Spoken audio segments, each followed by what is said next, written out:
Bonjour, vous écoutez l'épisode 105 de Change ma vie, le podcast qui vous donne des outils pour votre esprit.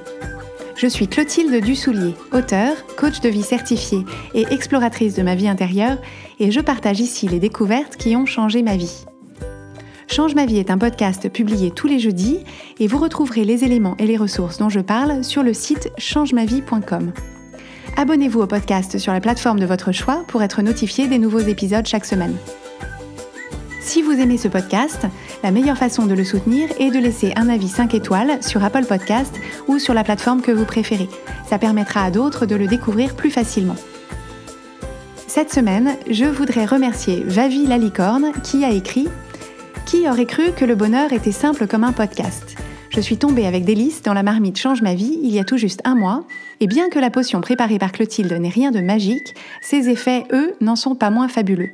Clarté, humour et bienveillance sont au programme de chaque épisode, que j'attends désormais avec autant d'impatience qu'un nouveau chapitre de Game of Thrones. Merci Clotilde pour cet élixir de sagesse et longue vie à Change ma vie. Merci beaucoup à Vavi la licorne pour ce chouette commentaire. Nous amorçons avec cet épisode 105 une mini-série de 3 épisodes au sujet du lâcher-prise que j'ai intitulé « Lâcher-prise en 3 leçons ». Donc chacun de ces épisodes sera une leçon pour vous aider à faire ce fameux lâcher-prise. C'est une leçon qui est aussi, à chaque fois, on va s'intéresser à un des ingrédients du lâcher-prise et on va s'intéresser, en contrepoint de cet ingrédient, quelle est l'erreur qu'on fait ou quelle est la fausse idée qu'on se fait au sujet du lâcher-prise qui nous empêche de lâcher prise. Alors, avant de rentrer dans le vif du sujet, je voudrais vous préciser que cette idée de lâcher prise, le mot lui-même, ne me plaît pas du tout. Vous remarquerez peut-être qu'en 105 épisodes du podcast, je crois que j'ai utilisé ce terme une seule fois dans l'épisode qui s'appelle « Le mot de mon année ».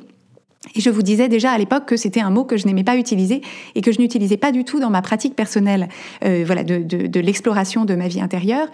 La raison pour laquelle je n'aime pas ce mot, c'est parce que pendant longtemps, j'en ai entendu parler, je l'ai lu à droite à gauche et que j'ai toujours trouvé que ça sonnait comme une sorte d'injonction moralisatrice ou un peu supérieure. Et cette idée du lâcher-prise, je trouvais qu'il y avait dedans une sorte de facilité pour la personne à dire « mais enfin, il suffit que tu lâches prise »,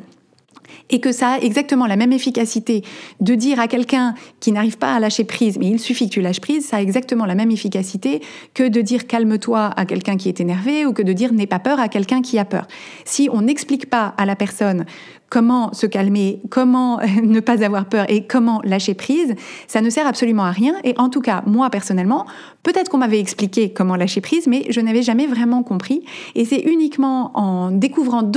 une autre trousse à outils du développement personnel et de compréhension de ma vie intérieure que j'ai fini par en fait faire un grand tour et finir par comprendre de quoi il s'agissait quand on parlait de lâcher prise. Et c'est justement ça que j'ai envie de traduire pour vous à travers ces 3 épisodes. Donc ce lâcher prise en 3 leçons. Donc j'espère vous apporter une perspective là-dessus qui, si jusqu'ici cette idée de lâcher prise vous a plus frustré et gonflé qu'autre chose, j'espère vous apporter un éclairage qui cette fois vous parlera et vous sera plus utile. Parce que finalement, quand on dit à quelqu'un qu'il faut que la personne lâche prise, sans lui expliquer à quoi ça ressemble, comment on fait pas à pas, sans lui apprendre comment lâcher prise, c'est exactement la même chose que si on vous mettait dans un avion et qu'on vous disait saute de l'avion. Simplement, on vous a pas expliqué que vous aviez un parachute sur le dos, on vous a pas expliqué comment ouvrir le parachute et on vous a pas expliqué au moment d'atterrir comment est-ce qu'il allait falloir faire, quelle était la technique pour pas vous casser les 2 genoux. Donc, si on vous a pas expliqué tout ça, si on vous a pas appris tout ça, si on vous a pas montré tout ça, il y a de fortes chances pour que vous n'acceptiez pas de sauter de l'avion et de la même façon que vous n'acceptiez pas de lâcher prise. Donc, pour bien mettre les choses dans leur contexte, cette idée de lâcher prise, on peut s'intéresser à qu'est-ce que c'est le contraire du lâcher prise. Alors, le contraire du lâcher prise, c'est la tentation de l'hyper-contrôle. C'est l'illusion dans laquelle on est que pour que les choses se passent bien pour nous, il faut qu'on arrive à tout contrôler. Donc, on se trouve face à des personnes, on se trouve face à des situations de vie plus ou moins difficiles à gérer, et on a l'impression que pour que nous, on puisse se sentir bien, il faut que tout soit complètement sous contrôle, il faut qu'on ait des certitudes sur tout et il faut qu'on puisse tout explorer les possibilités, les scénarios et qu'on puisse faire en sorte que tout se déroule exactement comme nous, on le souhaite. Alors, la raison pour laquelle on fait ça, la raison pour laquelle on a cette tentation d'hypercontrôle, elle prend naissance dans la partie de notre cerveau qui voit toute incertitude, tout doute comme étant un risque potentiel, comme étant un danger potentiel. Et donc, effectivement, il y a une partie de notre cerveau qui a la charge d'essayer d'éliminer toutes les certitudes, d'éliminer tous les doutes pour éliminer tous les risques et tous les dangers. Donc, c'est une partie de notre cerveau qui est tout à fait à notre service, qui est pleine de bonne volonté. C'est simplement que face à des situations dans lesquelles on ne peut pas tout contrôler, cette partie-là du cerveau est en hyperactivité encore plus forte parce que cette partie du cerveau se rend compte qu'elle essaye de contrôler quelque chose qu'elle n'arrive pas à contrôler. Et donc, au lieu de se dire « laisse tomber », en fait, elle se met encore plus, elle redouble d'efforts et elle crée pour nous des émotions qui sont très pénibles au quotidien. C'est-à-dire que quand on est dans cette tentation de l'hypercontrôle, qu'on est face à des personnes ou des situations qu'on a l'impression de ne pas arriver à contrôler alors qu'on aimerait beaucoup les contrôler pour assurer notre sécurité, notre bien-être, etc., ça crée pour nous des émotions de type anxiété, stress, angoisse, de la peur, de la panique et aussi de la colère, de la rancœur et du ressentiment. Donc toutes ces émotions qui sont extrêmement plaisantes à ressentir au quotidien. Et surtout, le problème de ces émotions, quand on les ressent, c'est que d'une part, c'est désagréable, mais c'est que ce sont ces émotions-là qui vont aussi alimenter les actions qu'on entreprend et que quand on est face à des personnes ou à des situations qu'on a l'impression qu'il faudrait qu'on contrôle ces personnes ou ces situations et que comme on n'y arrive pas, on ressent de l'anxiété, du stress, de l'angoisse, de la peur, de la panique, de la colère, du ressentiment, en fait, nos actions vont être colorées par toutes ces émotions et ça va plutôt aller à l'encontre justement des résultats qu'on veut créer parce qu'on va apporter ces émotions et donc cette énergie émotionnelle à tout ce qu'on fait et que d'une façon générale, ça ne va pas créer de bonnes situations ni professionnellement, ni personnellement, ni relationnellement. Donc, en fait, cette tentative d'hyper-contrôle nous emmène plutôt dans une impasse que vers des solutions pour nous. La raison pour laquelle on se dit ce serait bien de lâcher prise, c'est parce qu'on se rend compte que quand on est dans la tentation de l'hyper-contrôle, quand on a l'impression qu'il faut qu'on contrôle tout pour être bien, pour que les choses se passent bien pour nous, ça nous emmène schématiquement dans le mur. Donc une fois qu'on a dit ça, une fois qu'on s'est rendu compte qu'effectivement dans notre vie, on se sent tout le temps stressé, tout le temps angoissé, on a beaucoup d'anxiété, on ressent beaucoup de peur, beaucoup de panique, beaucoup de colère, beaucoup de ressentiment face à des situations dont on a l'impression qu'elles échappent à notre contrôle, on peut constater qu'effectivement notre façon de faire ne fonctionne pas et que donc ce serait pas mal d'essayer d'apprendre à faire autrement. Mais faire autrement, ça passe par la compréhension, à mon sens, de 3 mécanismes principaux qu'il faut arriver à comprendre, à détecter et à modifier pour changer ce mode de fonctionnement. C'est-à-dire que on peut constater que notre mode de fonctionnement n'est pas favorable aux résultats qu'on veut créer, mais il faut se proposer de dénouer ces mécanismes pour obtenir un autre résultat. Et donc, c'est ça le principe de cette mini-série, c'est que dans chacun de ces épisodes, je vais mettre en évidence un des mécanismes qu'il faut vraiment bien comprendre, bien intégrer pour pouvoir avancer vers de l'hyper-contrôle, vers le lâcher-prise. Alors, la première leçon vers le lâcher-prise, le premier ingrédient du lâcher-prise consiste à intégrer vraiment l'étendue de notre contrôle, l'étendue de notre pouvoir dans notre vie. Alors, dans toute situation, l'idée, c'est de s'habituer à commencer par aborder les situations en faisant la différence clairement entre ce qui relève de notre contrôle, de notre pouvoir, et ce qui n'en relève pas. Ça, c'est une notion qu'on a évoquée ensemble en détail dans l'épisode qui s'appelle « S'occuper de ses affaires », qui est l'épisode 90 de « Change ma vie », dans lequel je vous expliquais qu'on a une sorte de sphère de contrôle, de pouvoir et d'influence autour de nous qui est d'une portée délimitée et finie, et que les autres autour de nous ont eux-mêmes cette même sphère de contrôle, de pouvoir et d'influence, et que dès lors qu'on essaye de contrôler des choses qui se passent dans la sphère de contrôle et d'influence des autres, on se met en difficulté et on utilise notre énergie d'une façon qui ne nous est pas favorable. Donc, pour vous rappeler, je vous avais proposé une petite liste de ces éléments-là. Donc, ce qui relève de ma sphère d'influence, de pouvoir et de contrôle, c'est ce sur quoi je choisis de porter mon attention, donc mes pensées, comment est-ce que je me sens, mes émotions, comment est-ce que j'agis, donc mes actions, mon comportement, ce que je dis, les conséquences de mes actions, les efforts que je choisis de faire, les standards auxquels je choisis de me tenir, la façon dont je m'occupe de moi-même, la façon dont je m'occupe des autres, mes idées, mes intentions, les erreurs que je fais et comment je les répare. Et tout autour de moi, il y a d'autres êtres humains qui ont eux-mêmes cette même sphère de contrôle. Et dès lors que j'ai dans l'idée de contrôler ou de modifier ce sur quoi quelqu'un d'autre porte son attention, comment est-ce que cette autre personne se sent, comment est-ce qu'elle agit, ce qu'elle dit, comment est-ce qu'elle se comporte, les conséquences de ses actions, les efforts qu'elle choisit de faire, les standards auxquels elle se tient, la façon dont elle s'occupe d'elle-même, la façon dont elle s'occupe des autres, ses idées, ses intentions, les erreurs qu'elle fait et comment est-ce qu'elle les répare,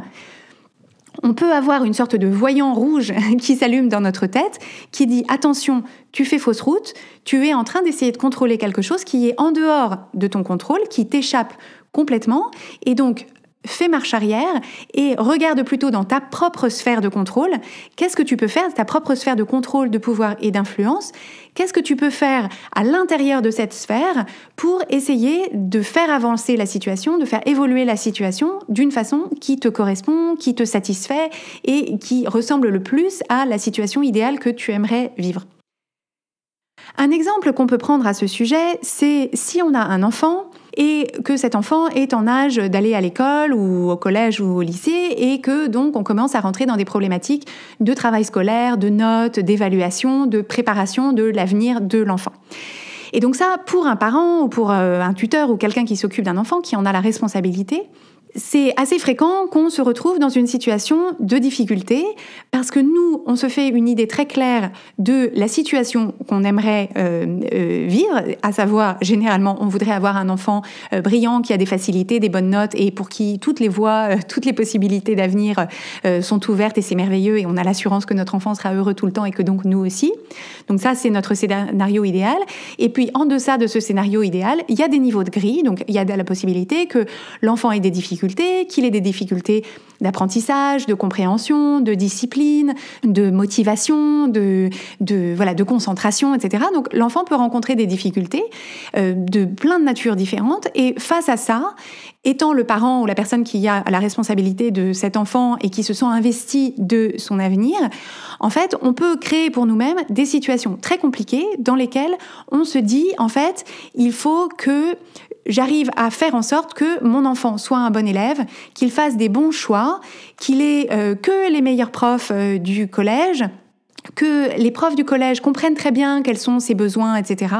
Et que vraiment on lui apporte l'enseignement, l'encadrement exactement dont il a besoin, que l'équipe enseignante soit vraiment de la meilleure qualité, avec les meilleures intentions, etc.